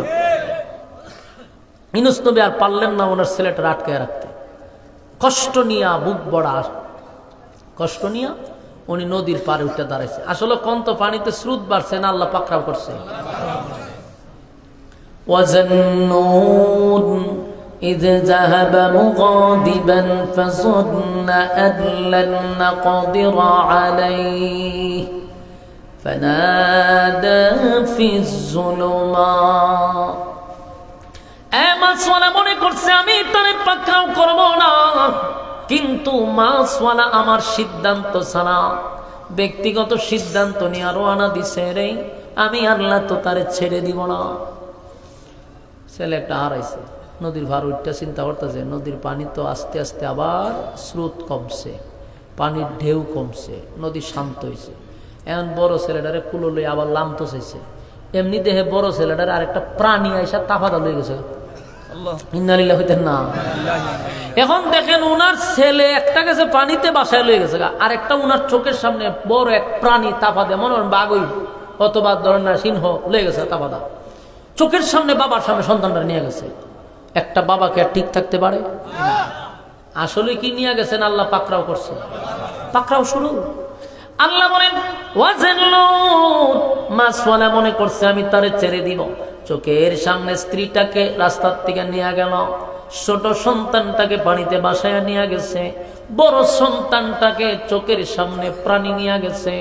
আল্লাহ কয় মাছওয়ালা মনে করছে আমি তারে ছেড়ে দিব, মাছওয়ালারে পাকড়াও করছে রে। কিন্তু আশ্চর্যের বিষয় কোনো ইউনূস নবী এখনো সিদ্ধান্ত চেঞ্জ করে না, উনি যাইব বিদেশ। এখন উনি আর মত পাল্লায় না যাবো বিদেশ যাবো। এত বড় বড় যে বাধা আসলো সামনে, এখনো উনি বুঝতেছে না তো বিদেশ যাইবই। নদী নামছে, নদী শান্ত, নদী পার হইছে, পার হইয়া সাগরের পাড়ে গেছে, গেদে যাত্রীবাহী জাহাজ, মানুষ উঠতেছে, এটা বিদেশ যাইব। তো উনি জাহাজের ভিতরে ঢুকছে, ঢুকিয়া যখন বসে রয়েছে যাত্রীর মধ্যে, যখন সব লোক উঠছে, বাস জাহাজ ছেড়ে দিছে। তো জাহাজ চলতেছে চলতেছে চলতেছে, এটা সাগরের মাঝখানে গিয়া জাহাজ আর যায় না, জাগা তুই ঘুরে কিতা করে, জাগা ঘুরে। বলুন জাগা তুই ঘুরে না আল্লাহ ঘুরায়? পাকড়াও করে লেছে। ইউনূস আলাইহিস সালাম যখন জাহাজের ভিতরে উঠলো, জাহাজ তো বিদেশের উদ্দেশ্যে রওনা দিছে। কিন্তু আশ্চর্যের বিষয় হলো প্রতিদিন জাহাজ যায়, যাত্রী যায়, কোনোদিন জাহাজ ঘুরে না। আজকে ঘুরে, জাহাজ যায় না, খালি ঘুরে। আল্লাহ কয়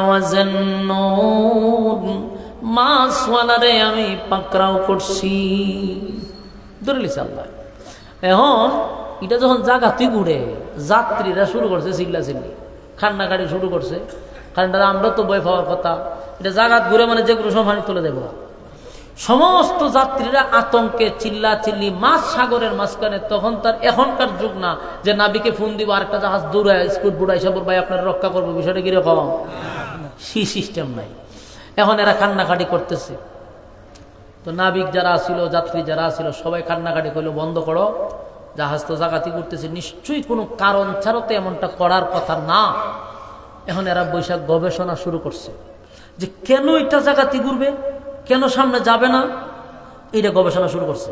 চিন্তা করেন, আল্লাহ এদেরকে এত মেধা দিছে, এত ব্রেন দিছে, এরা গবেষণা করে বাইর করে নিছে। গবেষণা করে বাইর করছে, দেখেন নির্ঘাত শুধু একটা লোকের কারণে আজকে আমাদের জাহাজ ঘুরে।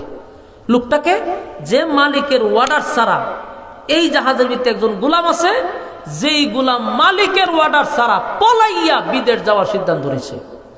সুবহানাল্লাহ থাকলে বলতে পারে।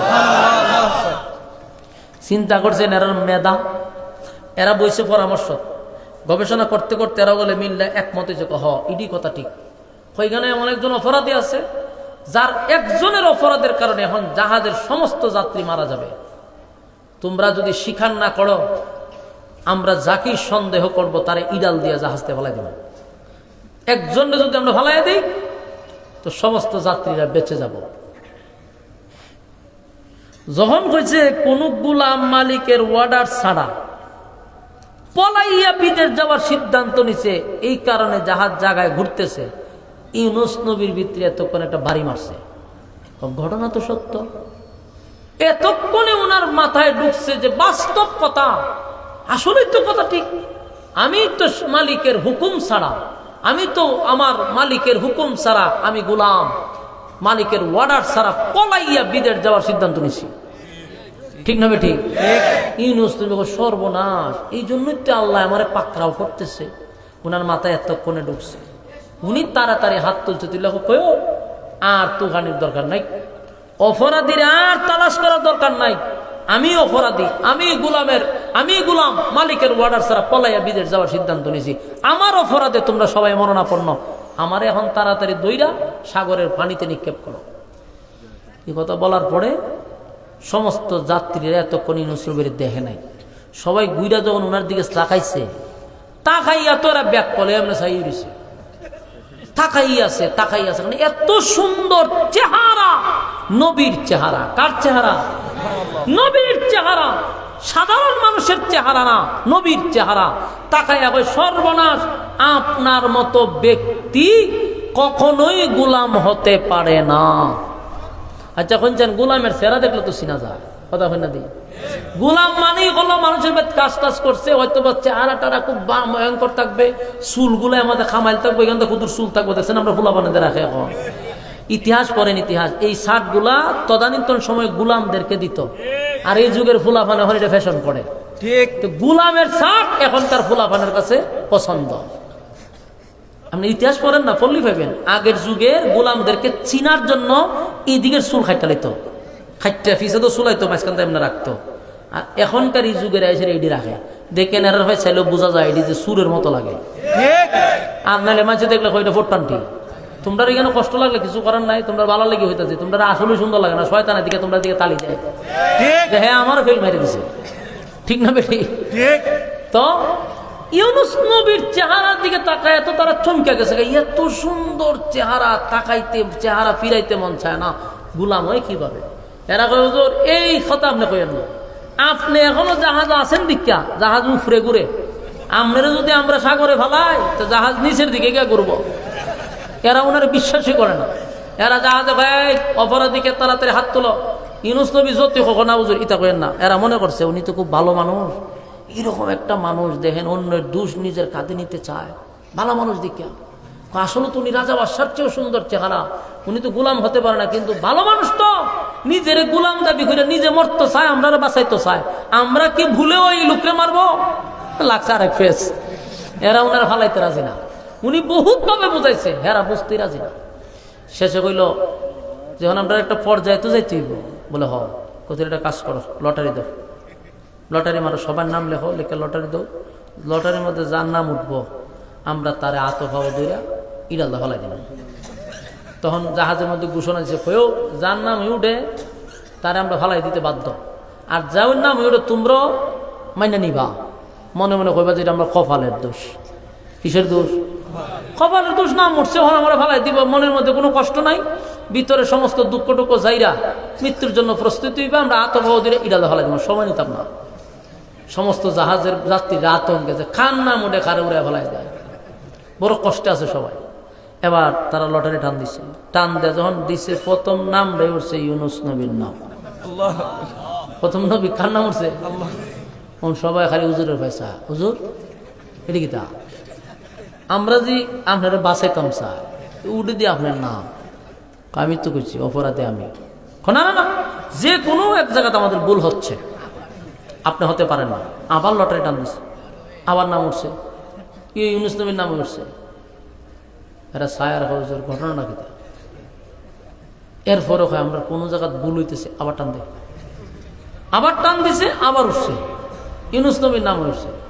পরে হুজুর বহুত চেষ্টা করছি হুজুর আপনারা বাসে বেরলে, কিন্তু হুজুর পারলাম না, নাম আপনার উঠে ধর হুজুরের ধর, তখন ভাও ধরছে আর হাতও ধরছে, দইরা কথা নাই ডাইরে ফেলাইছে ওরাই, জাহাজ কে জন্য ফালাই দিচ্ছে। উনি ফানিত পড়বার আগে বিশাল আকৃতির এক মাছ আয়া ওনার পেটের ভিতরে গেছে। কথা কি বুঝতেছেন? কিসের ভিতরে গেছে? আরো জোরে, কিসের ভিতরে? ওনার নামের উপাধি কি? মাছওয়ালা। অহন বুঝছেন নি আল্লাহ করে মাছওয়ালা ওনার নাম রাখছে। ওনার স্থান কোথায়? মাছের ফেডের ভিতরে। এই জন্য আল্লাহ এই নবীর উপাধি দিছে মাছওয়ালা, যেহেতু মাছের সাথে ওনার সম্পর্ক আছে। وَذَنُّونٍ إِذْ ذَهَبَ مُغَاضِبًا فَظَنَّ أَن لَّن نَّقْدِرَ عَلَيْهِ فَنَادَىٰ فِي الظُّلُمَاتِ أَن لَّا إِلَٰهَ إِلَّا أَنتَ سُبْحَانَكَ إِنِّي كُنتُ مِنَ الظَّالِمِينَ। ফলে কি গুণ হইব নি? তো পড়েন লা ইলাহা ইল্লা আনতা সুবহানাকা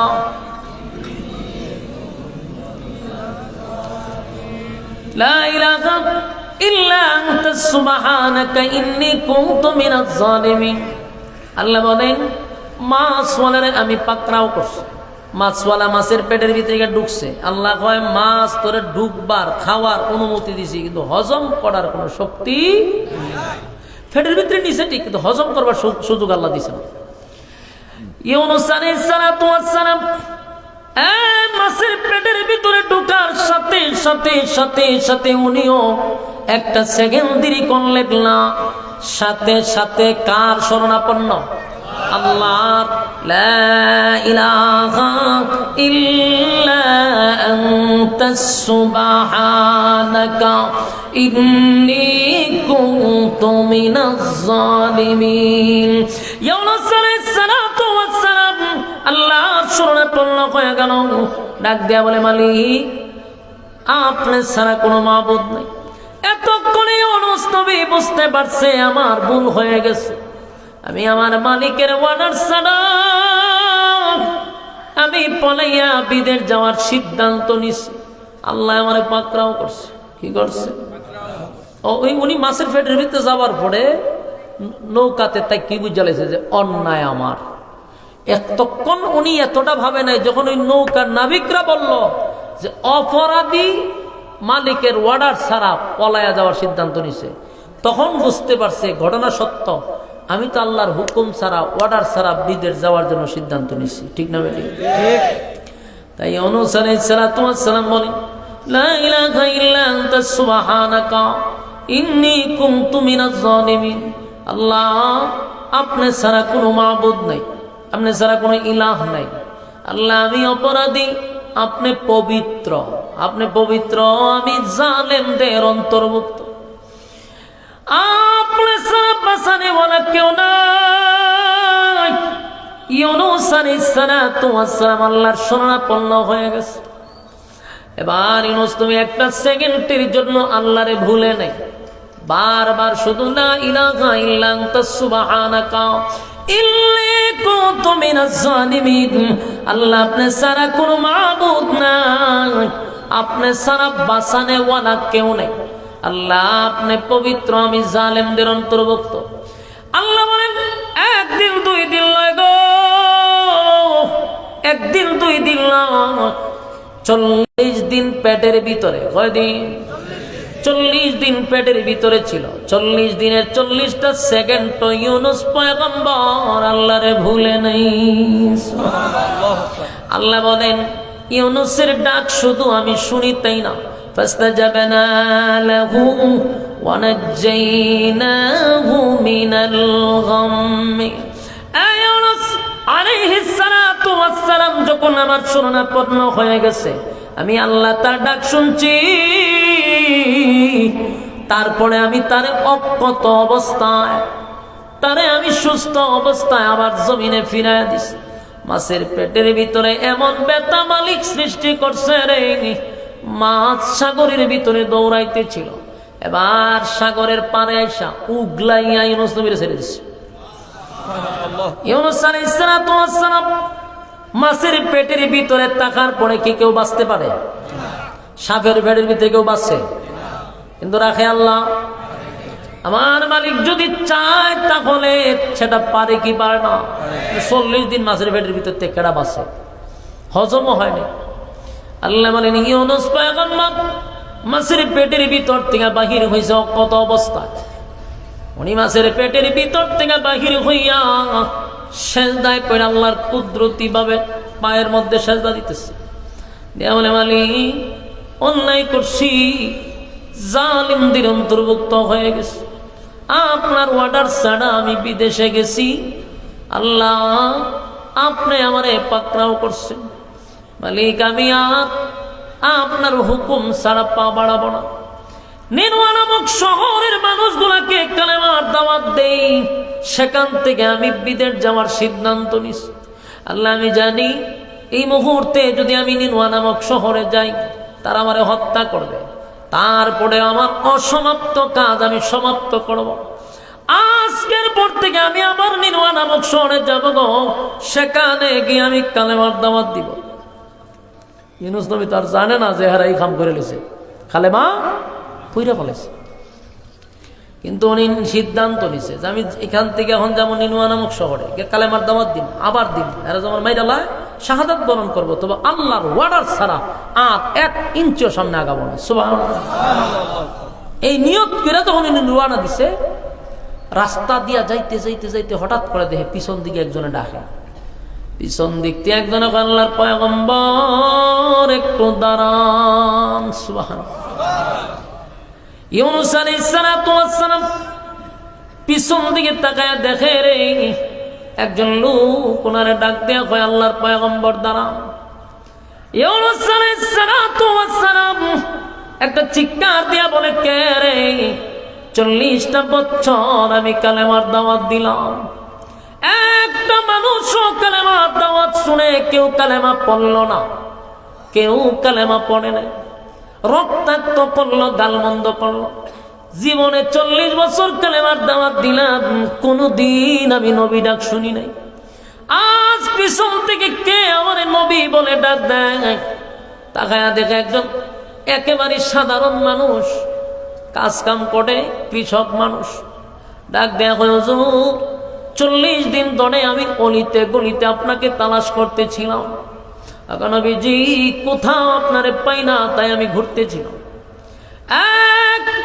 আমি যে আল্লাহর পয়গম্বর, কেমনে জানলি কেমনে জানলি? হুজুর আমার বাড়িতে চলেন, সব প্রশ্নের জবাব পাইবেন। কৃষকের বাড়িতে ইউনুস নবী গেল। কৃষকের বাড়িতে যাওয়ার সাথে সাথে ইউনুস নবী তাকায়া দেখে ওনার সন্তান ছোটটা দাঁড়ায় আছে। আমি আসতে কম, একটা জবান বন্ধ রাখবেন না, জুড়ে কর আল্লাহু আকবার। হারানো সন্তান যদি কেউ ফিরে পায় গো, হারানো সন্তান যদি কেউ ফিরে পায়, বলুন ওই বাবার অবস্থাটা কি আমি ওয়াজ করে বোঝাইতে পারবো? হারানো সন্তান বাবা ফিরে পাইছে, জড়ায়া দইরা কান্না শুরু করছে, চুমা দেয় আর বলে কৃষক ভাই আমার সন্তানটারে পানির স্রোতে বাঁচায়া নিয়ে গেল, বাবা হইয়াও আটকায় রাখতে পারলাম না, কেমনে গো আমার সন্তানটার সন্ধান পাইলাম? বলে হুজুর আমিও জানি না, একজন ব্যক্তি আমার কাছে আপনার সন্তানটারে দিয়া গেছে আর বলছে এই সন্তান আল্লাহর পয়গম্বরের, সাবধান নবীর কাছে ফিরাইয়া দিবি, বেয়াদবি করবি না। সুবহানাল্লাহ। সেদিন থেকে আমি আপনাকে তালাশ করতেছি, আপনার চেহারা দেখে আমি বুঝতে পারছি আপনি আল্লাহর পয়গম্বর। লম্বা ঘটনা, পরেই বাচ্চা লইয়া উনি রওনা দিছে ওই আবার নিনুয়া নামক শহরের উদ্দেশ্যে। যাইতে যাইতে এক পাহাড়ের গলিটা যাইতেছে, এক কাটুরিয়া পাহাড়ের উপর থেকে ডাক দেয়, আল্লাহর পয়গম্বর একটু দাঁড়ান। সুবহানাল্লাহ।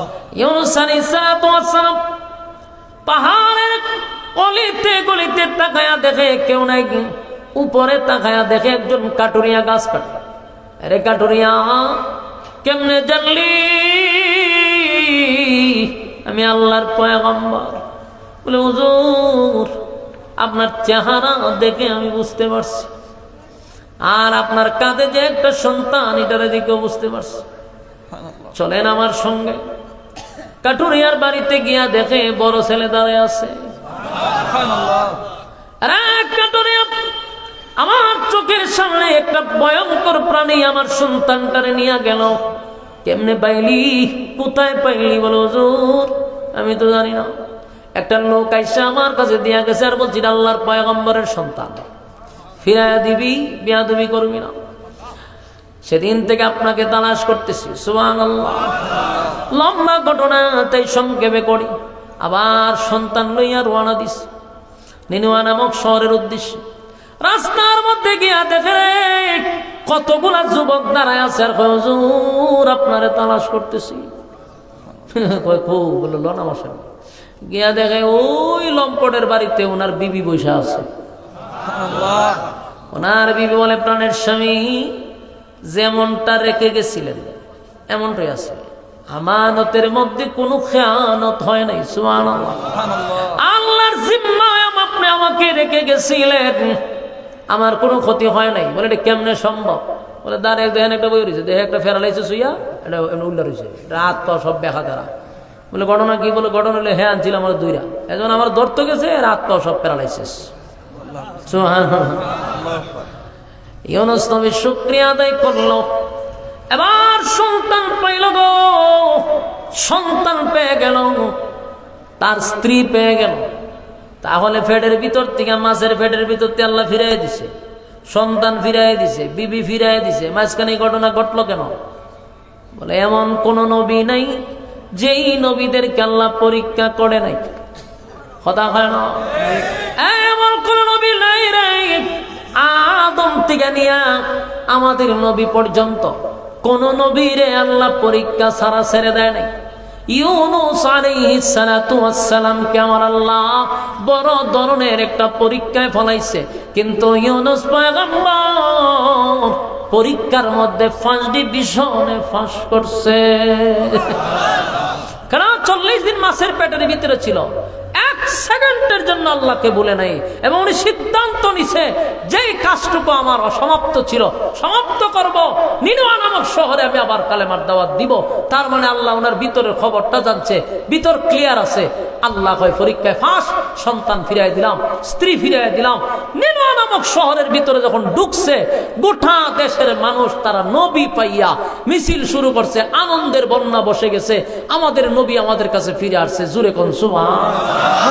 ইউনূস নবী তো আশ্চর্য হয়েছে, রে 4 লক্ষ মানুষ একটাও কালেমা পড়ছে না, আমারে মারতে মারতে জিন্দেগির কাম শেষ করছে। এখন দিয়ে দেখি তারা আমারে ভাইয়া খুশি। ঘটনা কি? তবে ভাই আমরা সবাই কালেমা পড়ছি। সুবহানাল্লাহ। তো এখানে একটা বিষয় হলো, ইউনূস নবী যে মাছের পেটের ভিতরে গেল, বিপদ ফইরা কি খাজা বাবারে ডাকছিল? বিপদ ফইরা কি ল্যাংটারে ডাকছে? জড়ারে ডাকছে? কথা কয় না? শাহজালাল শাহ বরণে ডাকছিল? বিপদ ফইরা কার ডাকছে? আমরা মুসিবতে পড়লে ডাকবো কারে? বিপদে পড়লে ডাকবো কারে? সন্তান না থাকলে চাইবো কার কাছে? না ল্যাংটার কাছে চাইবে? বাবার কাছে? শাহজালাল? এই জায়গার থেকে যতদিন না বাহির হয়ে আসতে পারবেন ততদিন আমরা উপরে গজব করবো। শিক্ষিত সমাজ এখনো আপনারা যদি আপডেট না হন, সব দিকে বুঝলেন, এখানে গিয়ে আপনারা এখনো বুঝেন না মানুষের কাছে কোনো কিছু চাওয়া যাবে না। যদি চাইতে হয় কার কাছে যাব? কোন মানুষ দেওয়ার ক্ষমতা রাখে না। আল্লাহ ছাড়া কারো কাছে মাথাটা নত করা যাবে না। রাজি আছি ইনশাআল্লাহ? এরপরের ইনশাআল্লাহ কি হবে? ওয়া কাযালিকা নুনজিল মুমিনিন। কিয়ামত পর্যন্ত যদি মুমিন বান্দাবান্দি বিপদে পড়ে আমার কাছে চায়, ইউনূসরে যেমন কঠিন মুসিবত থেকে উদ্ধার করছি, কিয়ামত পর্যন্ত মুমিনদেরকে আমি উদ্ধার করব। কারা কারা আল্লাহর কাছে চাইবেন? হাত তুলে। লিল্লাহে তাকবীর, লিল্লাহে তাকবীর। আল্লাহ এই কথাগুলির উপরে বলনে ওয়ালা শুনলে ওয়ালা উভয়কে সহি সহি আমল করার তৌফিক দান করুন। আল্লাহুম্মা সাল্লি আলা মুহাম্মাদ ওয়া আলা আলি মুহাম্মাদ। এই উড়ে কাটে তাপা তো ভাই শেষ বেলা যা ভাত খাইছেন ইচ্ছা মতে, খাইয়া আটটা দইছেন না, তো ওয়াজ শুনলেন ইচ্ছা মতে, মোনাজাত করছেন না, দুটা এক জাত। ঠিক না বে ঠিক? আখ না দইলে কি তৃপ্তি আছে ভাত খাওয়া? ওয়াজ শুনে দোয়া করলেন না, এটা তো একই কথা। আগামী বছরই মাহফিলটা হইতো নি, সবাই চায় তো মাহফিলটা হইলে গেলে ফ্যান্ডেল একটা দরকার না? ফ্যান্ডেল ছাড়া মাহফিল হইব? তো ফ্যান্ডেলটা কেনা দিবেন? একটু আটটা তুলে দেখাচ্ছেন। একজন হিম্মত করে এখন বলো হুজুর ফ্যান্ডেলটা ইনশাআল্লাহ আমি দিয়া দিব, এরকম একজন আসেননি, ফ্যান্ডেলটা দিয়া দিবেন।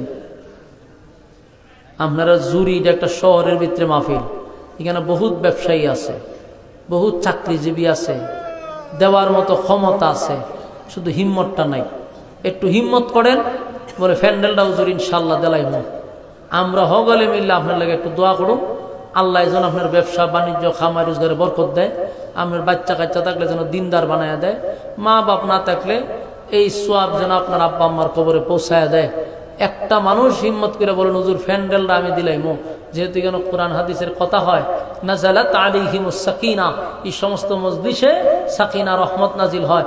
একজন মানুষ বলেন হুজুর ফ্যান্ডেলটা দিয়ে দিব, দেখেন আল্লাহ একজনের নিয়ে কবুল করে। বিদেশি নাই, প্রবাসী নাই, চাকরিজীবী আছেন, ব্যবসায়ী আছেন, একজন দ্বারা এরকম একটা বা এইগুলা যে আপনারা কোন, এটা তো অত্যন্ত দুঃখজনক। আপনারা কি আমার মানুষের কাছে পাতলা বানাইতেছেন? এমনি অনেক পাতলা বানাইছেন। এই যে আমরা একটা কি কয় এক গিরগিটি দেখছেন না, সারাটা দেশ আমার পাতলা বানাইছে। এই গিরগিটি তো এখন বহু রূপ ধরছে, সারাটা দেশ আমার আপনারা পাতলা বানাইছেন। এই আজানের কথা কয়ে ওয়াজ করি, এটা কয় না, কয় আজান দেয়। তো এইগুলো বলবেন না কোনো সময়, উলামায়ে কেরাম থেকে নিষেধ। আর এগুলো আমার অনেক পাতলা বানাই দিয়েছেন আপনারা। আমি ওয়াজের মধ্যে বাপের গিচ্ছা দাদার গিচ্ছা জীবনও বলি না।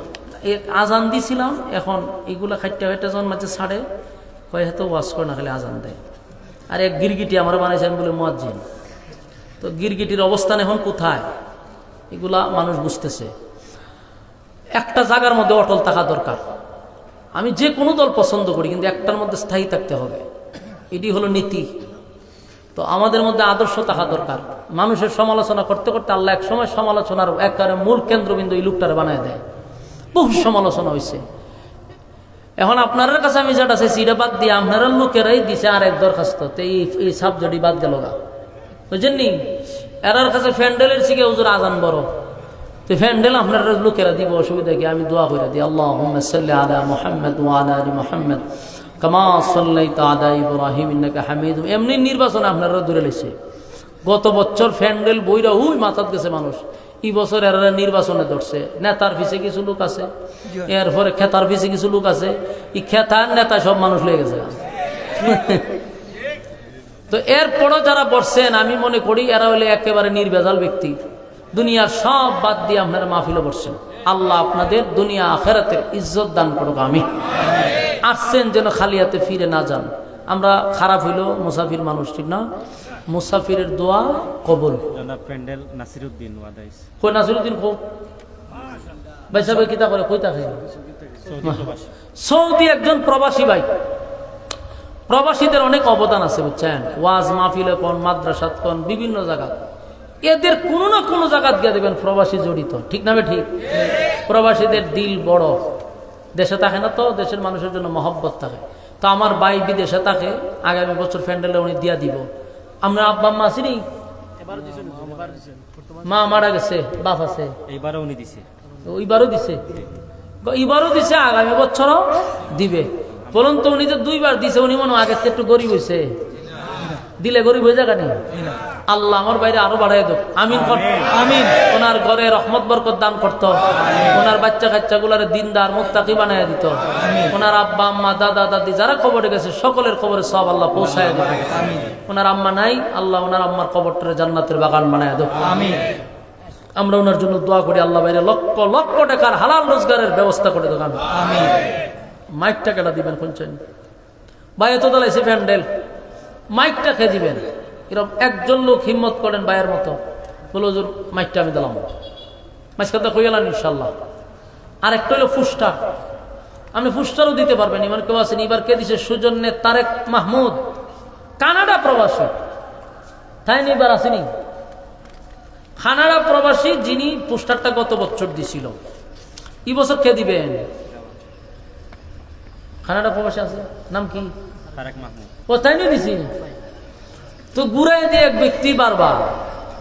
আমরা তারেক মাহমুদ ভাই কানাডা প্রবাসী, উনি আগামী বছর এই পোস্টারটা আবার দিবে। এই বছরও দিছে, কিন্তু আগামী বছরও উনি দিবে। আল্লাহ ওনার এই দানকে কবুল করুক, ব্যবসা বাণিজ্য বরকত দাও, ঘরে রহমত বরকত দান করুক, আল্লাহ জিন্দা মুর্দা মাফ করে দাও, আমিন। লক্ষ লক্ষ টাকার মালিক বানাই দেব। আমিন। আমিন। মাইকটাকে দিব, মাইকটা পোস্টার কিন্তু হয়ে গেছে, ফ্যান্ডেল হয়ে গেছে, কারণ খালি মাইক দরকার। যারা দিয়ে আপনি কথা কইবেন এটা দরকার। তুলে নেন একজন আত্মীয় হিম্মত করে তুলে নেন, জানি আছে দেউন না আছে। মিলন ভাই মাইক দিলেই বল, রাজমিস্ত্রি মিলন।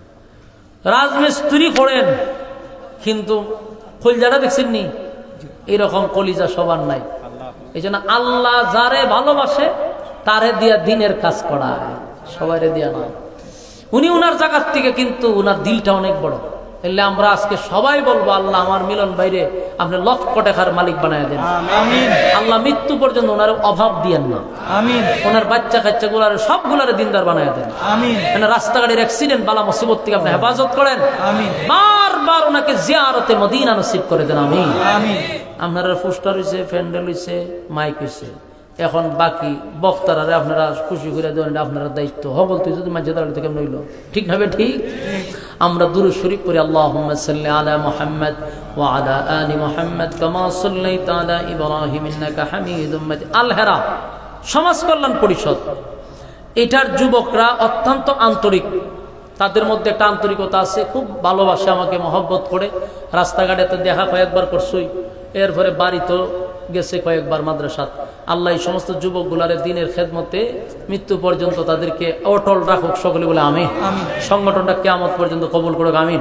ইনশাআল্লাহ এখন তো একটা নির্বাচনের আগ মুহূর্ত, এই কারণে পরিস্থিতিটি এরকম। ইনশাআল্লাহ এই পরিবেশ কি থাকবো সবসময়? আল্লাহ এদের আরো অবস্থান তৈরি করে দেখ, সকলে আমিন। আলহামদুলিল্লাহি রাব্বিল আলামিন, والصلاة والسلام على سيد الأنبياء والمرسلين وعلى آله وصحابه أجمعين. إن صلاتي ونسكي ومحياي ومماتي لله رب العالمين.